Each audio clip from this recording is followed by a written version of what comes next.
Estamos ante un giro importante y preocupante en la política española. Una decisión que ha tomado la dirección de Vox. Veremos su evolución, porque todo puede cambiar, pero que lo sitúa en este momento lanzado al bloqueo y confirmando su vertiente más antisistema. Los ciudadanos han venido hablando de forma clara y contundente en las urnas, en Extremadura y luego en Aragón, y así lo harán en los próximos comicios en Castilla y León, en Andalucía. Y los ciudadanos, los votantes, por una amplísima mayoría, han dicho que quieren un gobierno del Partido Popular, apoyado por Vox, en su caso. Pues bien, esto no lo quiere Vox. El partido quiere tumbar todos los gobiernos del PP, el de Abascal, el partido de Abascal. Aunque Guardiola en Extremadura negocie y ceda, aunque Jorge Azcón en Aragón negocie y ceda, Vox dice no y Vox va a decir no. Todo ello basado en la ensoñación disparatada de querer sorpasar al Partido Popular, de querer superar o al menos igualar los resultados de la formación de Alberto Núñez Feijóo, algo que nunca ocurrirá de la misma manera que en el lado de la izquierda Podemos nunca pudo sorpasar al Partido Socialista, a pesar de que quisiera asaltar los cielos. Ahora Vox, arrastrado por la melancolía y los ejemplos pasajeros en Europa, tiene el convencimiento de que es posible destruir al centro derecha y derecha moderada para situarse desde el extremo en confrontar ellos solos directamente con Sánchez. Y aquí está el otro elemento fundamental de la ecuación, el PSOE y Pedro Sánchez, interesados entre sí, que comparten estrategia. Desde Vox saben que cuanto más Sánchez, más Vox. Y Sánchez y el actual PSOE sabe que cuanto más Vox, menos PP, más división y más posibilidades de aglutinar el voto de toda la izquierda, el nacionalismo y el independentismo. El sueño de Sánchez, competir directamente con Abascal, amenazando ya no con que Vox pueda entrar en un gobierno del Partido Popular, sino que Abascal sea presidente. Y el sueño de Abascal, competir directamente con Sánchez, autodenominándose como los únicos que le hacen frente verdadero, olvidando al resto. Bueno, para Moncloa, bueno, al menos eso piensan, para Vox. El retroalimento de la pinza marginando y olvidando los resultados electorales, la maquiavélica estrategia de Vox. Esto es Atando Cabos, el podcast de política de Onda Cero. El resumen de lo más relevante de la semana y lo que nadie te ha contado. Las negociaciones políticas, las conversaciones fuera de micrófono y las decisiones de Moncloa, de los partidos políticos y de los jueces y tribunales. Atando Cabos, Juan de Dios Colmenero. Toda la estrategia solo tiene un riesgo, y está situado en la delgada línea que separa la negociación para imponer tu política y principios con la del bloqueo. Cuando los ciudadanos y votantes perciben que realmente las intenciones del partido al que han votado no es gobernar ni implementar sus políticas, sino el interés partidista propio, que encima favorece a su adversario, en este caso a Pedro Sánchez, eso pasa factura. Y es lo que le puede ocurrir a Vox si obliga a una repetición de comicios. El objetivo común de Partido Popular y de Vox, dicen muchos de sus dirigentes, es derrotar a Pedro Sánchez, lograr que el PSOE salga de Moncloa y de los gobiernos.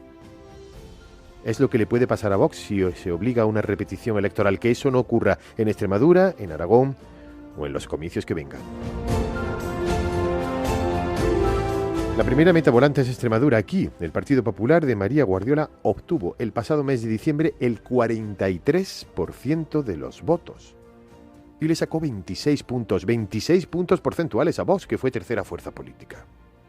En número de votos, el PP obtuvo 228.300 votos y Vox 89.360. Es decir, el PP le sacó casi 140.000 votos a Vox. Está bien recordar las cifras para hacer una aproximación real al resultado de las urnas. Es cierto que una vez orillados los tiempos de las mayorías absolutas, para la investidura de Guardiola se necesita al menos que Vox no vote en contra. Pues a día de hoy, y con la fecha ya establecida para el debate de investidura, el próximo 2 y 3 de marzo, Vox ya ha dicho que votará que no.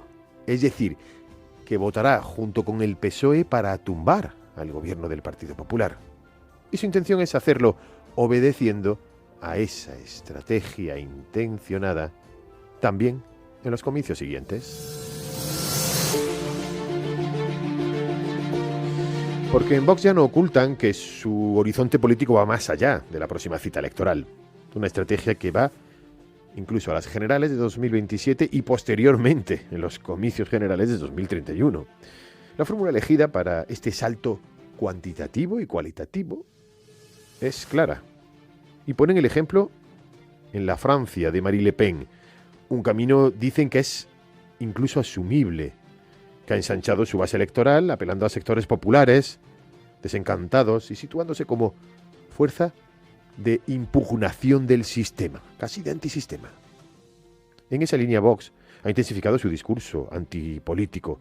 En los últimos meses incluso hemos visto a Abascal hablar con frecuencia de los políticos en tono despectivo, tratando de marcar distancias con el bipartidismo tradicional, algo un tanto incoherente, ya que es conocida su trayectoria, desde las juventudes del Partido Popular hasta distintos cargos públicos, por los que él mismo ha sido y sigue formando parte del propio engranaje institucional que ahora cuestiona. Y con la inmigración como pilar fundamental de su argumentario, un asunto al que siguen culpando de buena parte de todos los problemas sociales restantes. Vivienda, empleo, inseguridad o pérdida de identidad nacional aparecen vinculados todos al discurso de Vox y a la llegada de extranjeros, especialmente africanos y musulmanes. Algunas de estas ideas han encontrado eco en el debate político nacional, hasta el punto de que incluso el Partido Popular ha endurecido también su discurso en este ámbito, moviéndose en un terreno distinto. Pero también es cierto que Vox, con ese discurso, ha ganado y gana terreno, como así ha ocurrido en Extremadura y Aragón. Y al mismo tiempo ha ensayado un giro hacia un tono más social, tratando de penetrar en las clases trabajadoras, urbanas y en sectores golpeados por la crisis de la vivienda. El mensaje solo es el de ruptura con el tablero actual, con el tablero partidista, que permitiría revertir o intentar revertir la situación. Pero todo esto que acabamos de describir, que en un determinado momento podría ser objeto incluso de políticas de negociación, se torna en algo secundario, inservible, porque al día de hoy el objetivo no es ni influir en los gobiernos, ni gobernar, ni dejar gobernar. El objetivo es distinto: la maquiavélica estrategia de Vox. Atando cabos, Juan de Colmenero. Y este es el resumen, la fotografía sonora de la intensa semana política. El señor Feijóo siempre dice palabras que él interpretará de alguna manera, pero que son bastante difíciles de comprender. Las cosas son muy sencillas. Se han convocado unas elecciones, el Partido Popular ha obtenido 26 escaños, algunos menos de los que tenía, y Vox ha obtenido el doble de los que tenía, 14 escaños. Es decir, el Partido Popular no tiene ni siquiera el doble de representación de Vox. Lo primero que hay que ver es qué quiere hacer Vox en los próximos meses y en los próximos años. Reitero, yo he gobernado con Vox, pero decidieron irse del gobierno. Y creo que las normas y las reglas de la relación las dejé aquí claras hace ya unas cuantas semanas en el marco con Vox, ¿no? Pero no ha cambiado lo que yo dije entonces de lo que digo ahora. Cumplir la legalidad, competencias y el mínimo común. Vox no puede convertirse en un muro. Y aquí se gobierna para todos, también para quienes no nos han votado. Por eso, muros no. Los españoles tomarán buena nota. Y no sea que igual que han castigado a un mal gobierno, como el de Sánchez, castiguen también a quien no deje gobernar. Aquí lo que tenemos que hablar no es de puestos, sino de esa estabilidad que necesita nuestra región, de esos 4 años de legislatura que tenemos por delante. Nos tendremos que sentar para ver qué políticas vamos a poner en marcha en pos del crecimiento de Extremadura y del bienestar de los extremeños.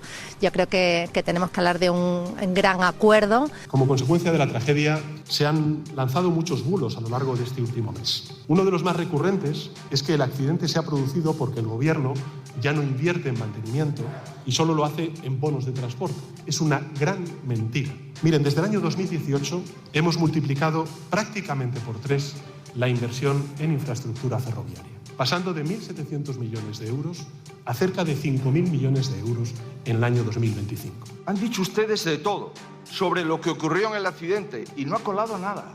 Que si fue algo fortuito, que no se lo explican, que cualquier cosa menos el mantenimiento, que fue una rueda del tren, que fue un defecto de fábrica del carril, que fue la lluvia, que fue el cambio climático y solo le quedan decir que fue el Partido Popular. Pues es mucho más sencillo. Han jugado a la ruleta rusa con nuestra seguridad. Este era un accidente evitable, no una catástrofe imprevisible, y a lo que deberían haber venido es a pedir perdón y asumir las consecuencias. Porque nosotros seguimos unos principios muy simples, que es 1, respetar a las víctimas, 2, fiarse de los expertos, 3, dar la cara, 4, decir la verdad y 5, asumir responsabilidades. Asumir responsabilidades. España no puede acostumbrarse a que cada vez que ocurre una tragedia el presidente se fugue. Es el método del galgo de Paiporta. Eludir sistemáticamente su responsabilidad política. Pero digo yo, si no tiene responsabilidad por Adamuz, ni por Rodalíes, ni por el apagón, ni por la Dana, ni por nada, ¿para qué demonios está usted aquí? ¿Qué tiene que pasar para que este gobierno se sienta responsable de algo? Que antes de la llegada de Pilar Alegría, el partido en Aragón, encabezado por el señor Lambán, que yo en su día tuve una excelente relación con él, pero lo digo desde el respeto, pero desde mi punto de vista, en lugar de hacer oposición, el señor Azcón se dedicó a hacer otra cosa. Por cierto, muchas veces con argumentos que eran de la derecha. Deseo de todo corazón que pidan disculpas, aunque solo sea por establecer algo de alma, ¿no? De alma en la situación. Óscar López jamás le llegará a la suela de los zapatos a Javier Lambán, y Sánchez tampoco. Un tipo como Óscar López solo puede ser ministro de un presidente como Pedro Sánchez. El drama del PSOE actual es que en él cabe gente como Óscar López y ya no cabe gente como Javier Lambán.